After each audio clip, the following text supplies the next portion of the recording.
औज़ुबिल्लाहि मिनश्शैतानिर्रजीम बिस्मिल्लाहिर्रहमानिर्रहीम। Dear students, प्यारे बेटे बेटियों, अस्सलामु अलैकुम। मैं मुशर्रफ महमूद आपसे मुखातिब हूँ और इस वक्त आप मुझे CMM लेक्चर्स पर सुन रहे हैं और देख भी रहे हैं। अल्लाह ताला बेटा आपको हमेशा खुश खुरम रखे, दुआएं आपके लिए हैं। आज इम्तहानात बेटा करीब है। आई होप कि आप इम्तहानात की बेहतर अंदाज से तैयारी कर रहे होंगे। अल्लाह ताला आपको हर इम्तहान में कामयाब करे, आमीन। हम बेटा सेकंड ईयर पाक स्टडी के लेक्चर्स कर रहे हैं। इस हवाले से जो आपकी नई बुक है उसके मुताबिक हम पेज नंबर 21 पर हैं और हमारा आज का मौजू है आइन 1956 की अहम खसूसियात। तो लेट्स स्टार्ट अगेन, बिस्मिल्लाहिर्रहमानिर्रहीम। सबसे पहले बेटा आपको बताऊं आइन आप होता क्या है, जिसको आप इंग्लिश में कॉन्स्टिट्यूशन कहते हैं, उर्दू में आइन कहते हैं और दस्तूर भी कहते हैं। यानी दस्तूर, आइन और कॉन्स्टिट्यूशन एक ही चीज़ के मुख्तलिफ नाम है। मैं बहुत तफसील से पहले भी बता चुका हूँ, मुझसे दोबारा रिपीट कर दूँ। आइन होता क्या है बेटा, ये वो कवानीन होते हैं, वो रूल्स होते हैं जिसके तहत मुल्क चलाया जाता है। ठीक है बेटा, रियासत के इदारे होते हैं, सदर है, वज़ीर आज़म है, सुप्रीम कोर्ट है, हाई कोर्ट है, गवर्नर है, वज़ीर आला है, सूबे हैं, वफाक है। तो ये मुल्क मुख्तलिफ इदारे होते हैं। किस इदारे के क्या इख्तियारात हैं, किस इदारे के क्या फ़राइज़ है, यानी मुल्क के इदारे किस तरह से काम करेंगे, ये किस में डिस्कस किया जाता है, आइन में। मुल्क किसके मुताबिक चलाया जाता है, आइन के मुताबिक। और दोबारा बताऊं, उसको इंग्लिश में कॉन्स्टिट्यूशन, उर्दू में आइन भी कहते हैं और दस्तूर भी कहते हैं। यानी कोई भी मुल्क बगैर आइन के नहीं चल सकता, आइन ही के तहत चलता है। अब बेटा जानते हैं जब पाकिस्तान बना तो कोई आइन नहीं था, तो फिर ये किया गया कि आर्जी तौर पर जो गवर्नमेंट ऑफ इंडिया एक्ट है 1935, उसको मुल्क का आइन बनाया गया और फैसला किया गया कि जल्द से जल्द हम अपना आइन बना लेंगे। आर्जी तौर पे इंडिपेंडेंस एक्ट 1935 पाकिस्तान का आइन बना। बदकिस्मती से पाकिस्तान का पहला आइन जल्दी नहीं बन सका। पाकिस्तान कब आज़ाद होता है, 1947 में, और पहला आइन कब बनता है, 1956 में। यानी 9 साल तक हम सरजमीने बेआइन रहे, आइन ही नहीं था पाकिस्तान का। 1935 का एक्ट, अब 1935 के एक्ट में सदर नहीं होता, तो आप जानते हैं कि पाकिस्तान के पहले जो सरबराह हज़रत कायद आज़म थे, उन्होंने हल्फ उठाया था गवर्नर जनरल के तौर पर, क्योंकि आइन तो था नहीं, सदर तो आइन में होगा। तो 35 के एक्ट में गवर्नर जनरल था। तो पाकिस्तान में 4 गवर्नर जनरल रहे, कायद आज़म, उनके बाद ख्वाजा नाज़मुद्दीन, फिर ग़ुलाम मोहम्मद और सिकंदर मिर्ज़ा। 4 गवर्नर जनरल, क्योंकि आइन नहीं था। हाँ, जब आइन बन गया तो फिर गवर्नर जनरल का ओहदा ख़त्म हो गया और सदर आए। तो आप कह सकते हैं कि सिकंदर मिर्ज़ा चौथे और आखिरी गवर्नर जनरल भी हैं पाकिस्तान के और पहले सदर भी हैं।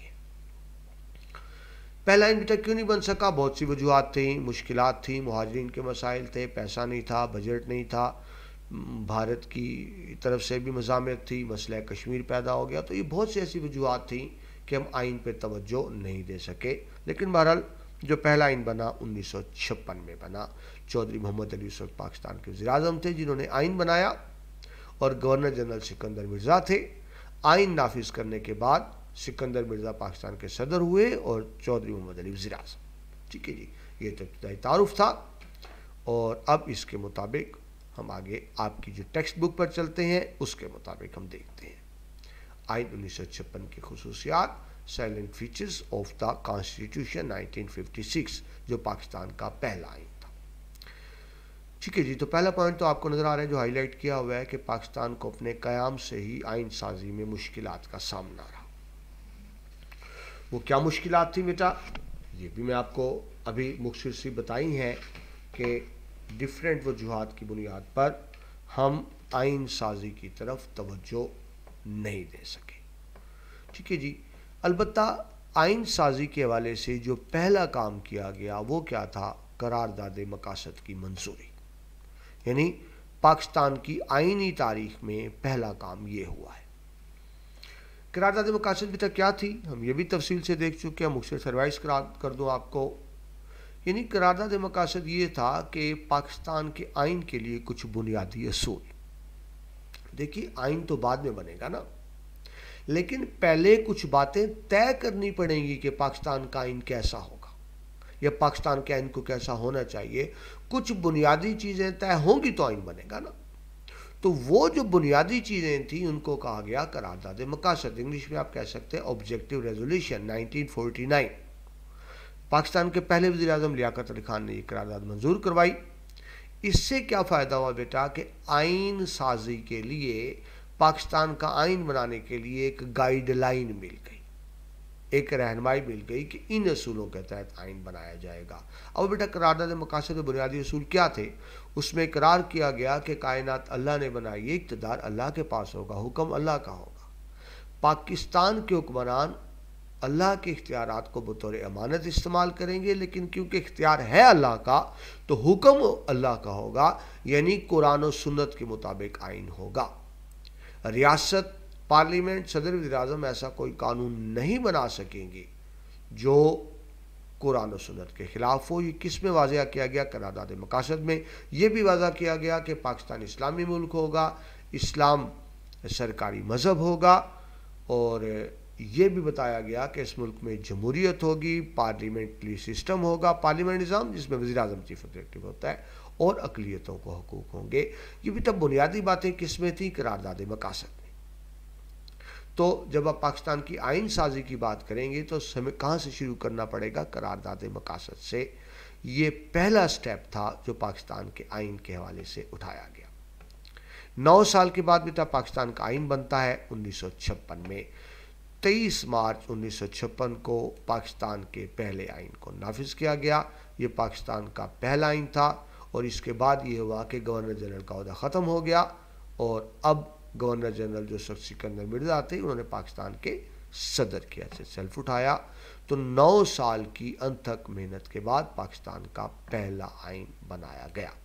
ठीक है जी, ये तो मुख्तसर तारुफ था, और एक्चुअली हमारा टॉपिक ये है कि हमने ये देखना है कि इस आइन की क्या क्या खसूसियात थी। तो हमने एक्चुअली मुकम्मल आइन तो बेटा नहीं पढ़ना, ज़ाहिर आइन बहुत तफसीली होगा, लेकिन हम सिर्फ आज के लेक्चर में देखेंगे आपकी किताब के मुताबिक कि पाकिस्तान का जो पहला आइन 1956 का था उसकी अहम खसूसियात क्या क्या थी। ठीक है जी, तो सबसे पहली खासियत तो बेटा पॉइंट वाइज आपकी बुक में बताया गया कि ये तहरीरी था, रिटर्न फॉर्म में था। इस बात पे बेटा हैरान ना हो, दुनिया में बहुत से ऐसे कंट्रीज़ हैं जिनका कॉन्स्टिट्यूशन रिटर्न नहीं होता, ज़बानी होता है। आपको पता होना चाहिए बेटा इंग्लैंड का कॉन्स्टिट्यूशन रिटर्न फॉर्म में नहीं है, तहरीरी आइन नहीं है। तो मुल्क कैसे चलाते हैं बेटा? रिवायात पर, यानी वज़ीर आज़म को कौन से इख्तियारात हासिल हैं जो इससे पहले वज़ीर आज़म को थे, तो वो रिवायत ट्रेडिशन के तहत कंट्री चलाते हैं। इंग्लैंड का रिटर्न कॉन्स्टिट्यूशन नहीं है। मगर आपको पता हो कि पाकिस्तान के जो तीनों आइन हैं, 3 आइन बने बेटा 1956, 1962, 1973, पाकिस्तान के तीनों आइन रिटर्न फॉर्म में है, तहरीरी शक्ल में। पाकिस्तान के पहले आइन के तहत बेटा पाकिस्तान को इस्लामी जमहूरिया करार दिया गया, यानी पाकिस्तान का नाम हो गया इस्लामी जमहूरिया पाकिस्तान। याद रखें, इससे पहले सिर्फ पाकिस्तान था, हमारे मुल्क का नाम सिर्फ पाकिस्तान था, पाकिस्तान लिखा जाता था। लेकिन पहले आइन के तहत पाकिस्तान से मुकम्मल नाम क्या किया गया? इस्लामी जमहूरिया पाकिस्तान, यानी इस्लामिक रिपब्लिक ऑफ पाकिस्तान। ठीक है, जबकि इससे पहले ये नाम नहीं था। 1956 के आइन के तहत पाकिस्तान में वफाकी पार्लिमानी निज़ाम कायम किया गया। वफाकी पार्लिमानी, वफाकी बेटा क्या होता है हम बार बार डिस्कस कर चुके हैं। एक ऐसा मुल्क जहां एक से ज़्यादा हुकूमतें हों, एक सेंट्रल गवर्नमेंट हो, जिस तरह पाकिस्तान में हुकूमत पाकिस्तान है, और फिर हर सूबे की अपनी अपनी हुकूमत भी हो, जिस तरह हुकूमत पंजाब, हुकूमत सिंध, हुकूमत खैबर पख्तूनख्वा और हुकूमत बलूचिस्तान। तो ऐसा मुल्क जहाँ एक सेंट्रल गवर्नमेंट हो और हर यूनिट की अपनी अपनी गवर्नमेंट भी हो, ऐसे मुल्क को कहते हैं वफाकी मुल्क। इंग्लिश में इसको कहेंगे बेटा फेडरल कंट्री। मैं साथ साथ इंग्लिश टर्म भी आपको एक्सप्लेन करता रहूँगा। तो ये तो हो गया वफाकी यानी फेडरल कंट्री। दूसरा है पाकिस्तान में पार्लिमानी निज़ाम, इंग्लिश में पार्लियामेंट्री कहेंगे। इसका मतलब ये होता है कि इख्तियारात किसके पास होंगे? वज़ीर आज़म के पास। मुल्क का चीफ एग्जीक्यूटिव कौन होगा? वज़ीर आज़म। देखिए ना बेटा, गाड़ी में बहुत से लोग होते हैं, ड्राइविंग सीट पे तो कोई एक ही होगा ना, ऑर्डर तो किसी एक का होगा। तो 56 के आइन के तहत सदर भी है, वज़ीर आज़म भी है। सदर मुल्क का सिर्फ आइनी सरबराह होता है, असल इख्तियारात वज़ीर आज़म के पास होते हैं। यानी दस्तखत तो सदर करेगा, नाम सदर का इस्तेमाल होगा, लेकिन on the recommendation of prime minister. फैसला वज़ीर आज़म करेगा, वज़ीर आज़म रिकमेंड करेगा, उस रिकमेंडेशन पे सदर साइन करेगा। ठीक है जी। तो ऐसा मुल्क जहाँ वज़ीर आज़म चीफ एग्जीक्यूटिव हो उसको पार्लिमानी कहेंगे। तो आपको पता हो कि 1956 के आइन के तहत पाकिस्तान में कौन सा सिस्टम नाफिज किया गया? वफाकी पार्लिमानी निज़ाम, इंग्लिश में कहेंगे फेडरल पार्लियामेंट्री सिस्टम। किसमें? 1956 के आइन में। वैसे आपको पता हो कि पाकिस्तान को जो मौजूद 1973 का आइन है उसमें भी यही है, फेडरल पार्लियामेंट्री सिस्टम। पहले आइन में बेटा करार दिया गया कि पाकिस्तान इस्लामी मुल्क होगा, रियासत का सरकारी मजहब इस्लाम होगा, लिहाजा डिक्लेयर किया गया कि सदर का मुसलमान होना ज़रूरी है। इस्लामी मुल्क है ना, यानी एक गैर मुस्लिम पाकिस्तान का सदर नहीं बन सकेगा। यह एक बात ध्यान में रखें, बाकी हर ओहदे पर मिनॉरिटी यानी गैर मुस्लिम आ सकता है। यानी वज़ीर आज़म भी हो सकता था, गवर्नर भी हो सकता था, वज़ीर आला भी हो सकता था, वज़ीर भी हो सकता था। तो जो नॉन मुस्लिम मिनॉरिटीज़ हैं हर ओहदे पे, हाँ सदर सिर्फ मुसलमान होगा, सदर के अलावा हर ओहदे पर गैर मुस्लिम हो सकता था 56 के आइन के तहत। ठीक है बेटा, ये फर्स्ट पॉइंट था जो हमने डिस्कस किया। सेकंड पॉइंट पे आए, 1956 के आइन की हम खुसूसियात देख रहे हैं। सेकंड पॉइंट में बताया गया कि आइन में अल्लाह ताला की हाकमियत का इकरार किया गया। वही बात बेटा, सुप्रीम अथॉरिटी अल्लाह होगी, जिसको इंग्लिश में सॉवरेनिटी कहते हैं, सॉवरेन अथॉरिटी कहते हैं, उर्दू में इक़्तिदार आला कहते हैं। ये कायनात में अल्लाह ने बनाई, हुक्म अल्लाह का होगा, यानी कुरान और सुन्नत के खिलाफ कोई कानून नहीं बनाया जा सकेगा। ये डिक्लेयर किया गया 1956 के आइन में। ठीक है जी। अल्लाह की हाकमियत, इख्तियारात का अवामी नुमाइंदों के ज़रिए इस्तेमाल। अब बेटा देखिए, अल्लाह ने ज़मीन पर आके मुल्क तो नहीं चलाना ना, तो ज़ाहिर है अवाम चलाएंगे। तो मुल्क में जमहूरियत होगी, पाकिस्तान का सिस्टम कौन चलाएंगे? अवामी नुमाइंदे, यानी इलेक्शन होंगे, जमहूरियत होगी, और आवाम जिन नुमाइंदों को मुंतखब करेंगे वो मुल्क का सिस्टम चलाएंगे, वो मुल्क के लिए कवानीन बनाएंगे। लेकिन कौन से कवानीन? कुरान और सुन्नत के मुताबिक। आवाम के नुमाइंदों को कानून साजी के इख्तियारात तो होंगे, लेकिन कुरान और सुन्नत की हदूद के अंदर रहते हुए। तो बात क्या बनी? आइन में अल्लाह ताला की हाकमियत, इख्तियारात का अवामी नुमाइंदों के ज़रिए इस्तेमाल, कुरान और सुन्नत के मुताबिक ज़िंदगी गुजारने का माहौल, और अक़लियतों को मुकम्मल मजहबी आज़ादी देने का ऐलान किया गया।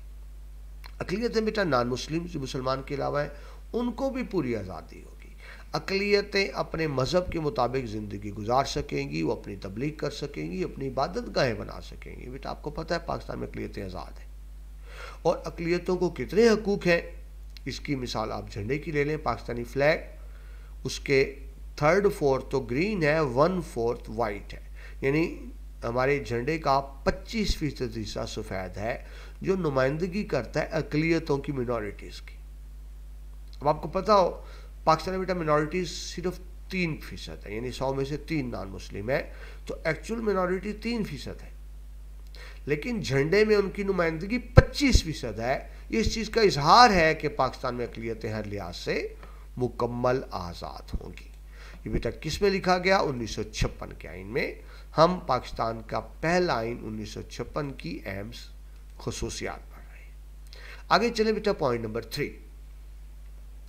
उसमें बताया गया कि आइन के मुताबिक मरकज़ में कौमी असम्बली होगी, जिसके अरकान की तादाद 300 होगी।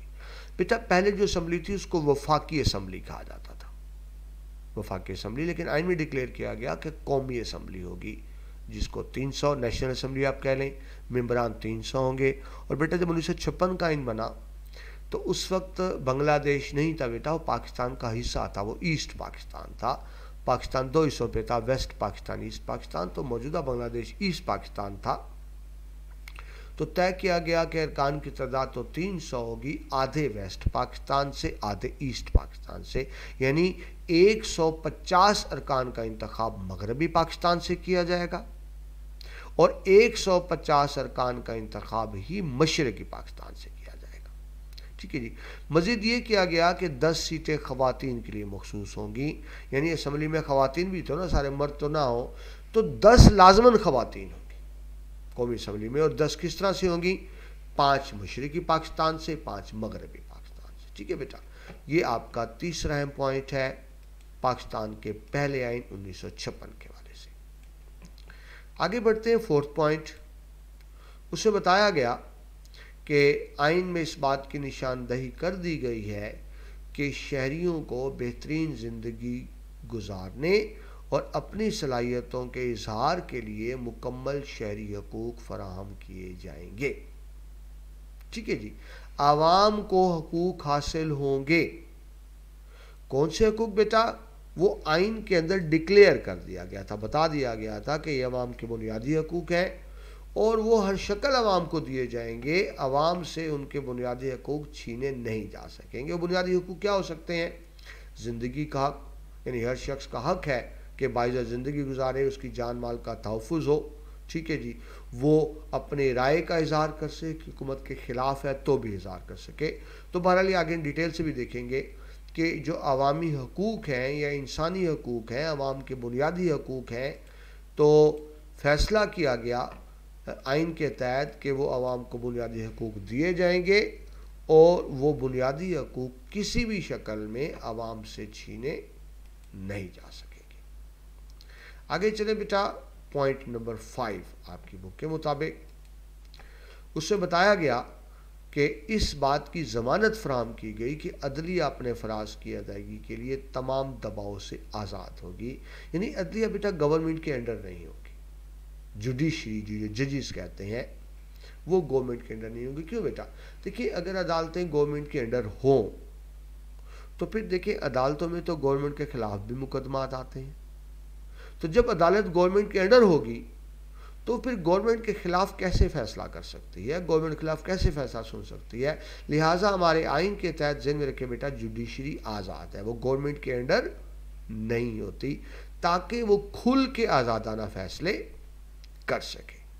आला अदालतों के जजों की मुलाजमत को तहफ़्फ़ुज़ फराहम किया जाएगा। तहफ़्फ़ुज़ का मतलब ये नहीं है कि एक जज ने अगर गवर्नमेंट के ख़िलाफ़ फ़ैसला कर दिया तो गवर्नमेंट जज को हटा दे, चलो भाई तुम्हारी छुट्टी, नया जज लगा दे, तो ऐसा नहीं होगा। जजेस भले गवर्नमेंट के खिलाफ फैसले करें लेकिन उनको अपने मनसब से हटाया नहीं जाएगा, उनको मुकम्मल तहफ़्फ़ुज़ दिया जाएगा। यानी जुडिशरी हर लिहाज से आज़ाद होगी। ऐसा क्यों किया गया? क्योंकि बेटा अगर अदालतें आज़ाद होंगी तो इंसाफ होगा, अगर अदालतें आज़ाद नहीं होंगी तो इंसाफ नहीं हो सकेगा। ठीक है, यानी आवाम को इंसाफ की फरहमी के लिए अदलिया को आज़ाद किया गया। छठा और आखिरी पॉइंट बेटा 1956 के आइन का, दस्तूर 1956 के मुताबिक उर्दू और बंगाली दोनों को कौमी ज़बान करा दिया गया। इसका बेटा भी आपको बताया उस वक्त बांग्लादेश नहीं बना था और वो पाकिस्तान का हिस्सा था, उनकी ज़बान बंगाली थी।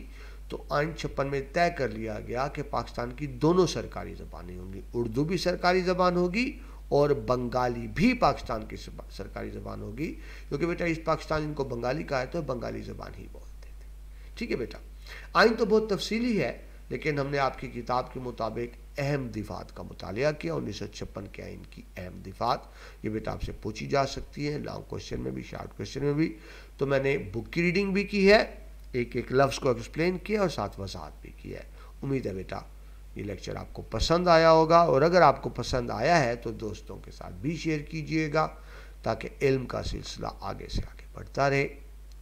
अगले लेक्चर में, अच्छा जी, अगले लेक्चर से पहले ये एक छोटा सा टॉपिक है बेटा, इसको भी हम साथ ही देख लेते हैं। चलें जी, इसको भी साथ ही देख लेते हैं।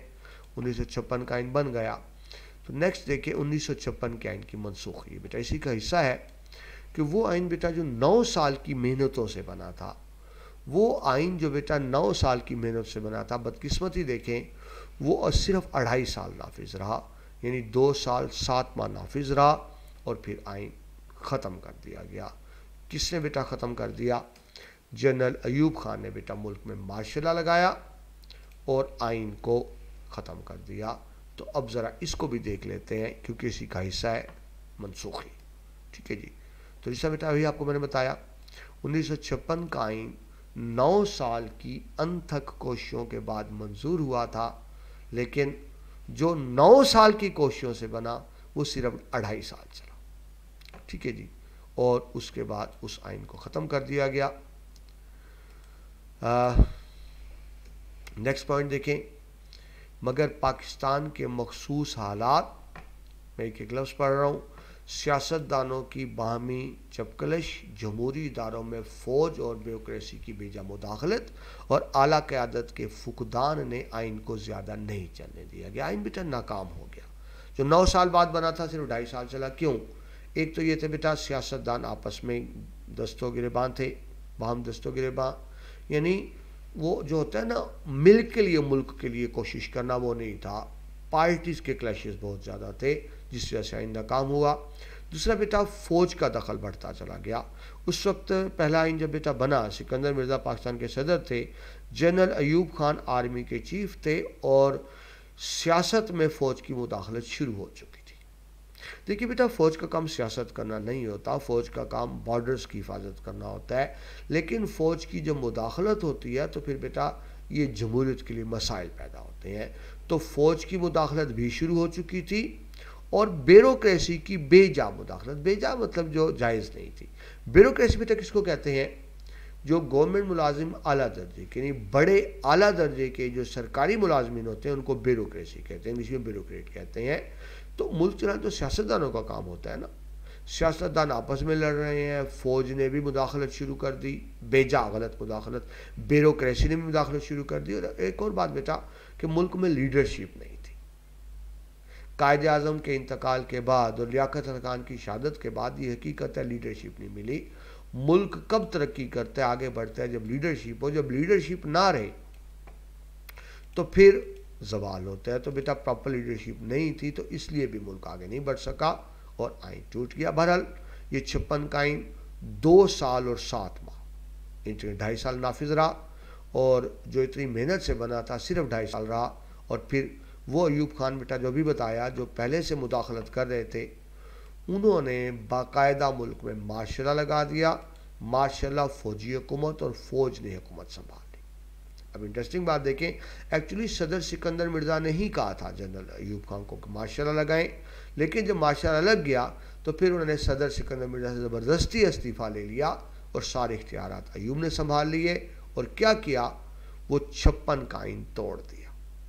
वो जो 9 साल की मेहनत से बना था, अक्टूबर 1958 में अयूब खान जो फ़ौज के कमांडर थे, कमांडर चीफ थे, उन्होंने हुकूमत बरतरफ कर दी। ठीक है जी। सारे इख्तियारात अयूब खान ने खुद संभाल लिए, असम्बली भी तोड़ दी, सदर की भी छुट्टी कर दी और आइन को भी तोड़ दिया। यूँ बेटा पहला आइन जो था वो अपने अंजाम तक पहुँचा। जनरल अयूब खान ने क्या किया, 1956 का आइन मनसूख कर दिया। यूँ वो आइन जो 9 साल की कोशिशों से बना था सिर्फ बेटा 2.5 साल में ख़त्म हो गया। तमाम वफाकी और सूबाई असम्बलियाँ भी ख़त्म कर दी, असम्बलियों को तोड़ दिया और ख़ुद जनरल अयूब खान ने क्या किया, चीफ मार्शल एडमिनिस्ट्रेटर का ओहदा संभाल लिया। यूँ बेटा पाकिस्तान के पहले आइन की कहानी ख़त्म होती है 1956 की। जनरल ज़िया की जनरल अयूब खान की फ़ौजी हुकूमत आ गई, आइन ख़त्म हो गया। ठीक है जी। फिर जनरल अयूब खान ने अपना नया आइन बनाया 1962 का, वो बेटा हम अगले लेक्चर में उसका मुतालिया करेंगे। यहाँ ये लेक्चर कंप्लीट हुआ और दोबारा रिक्वेस्ट करूँ आपसे कि अगर आपको लेक्चर अच्छा लगा है, पसंद आया है, तो आगे बेटा इस इल्म के सिलसिले को शेयर ज़रूर किया कीजिए। अपना बहुत सा ख्याल रखिएगा। अल्लाह।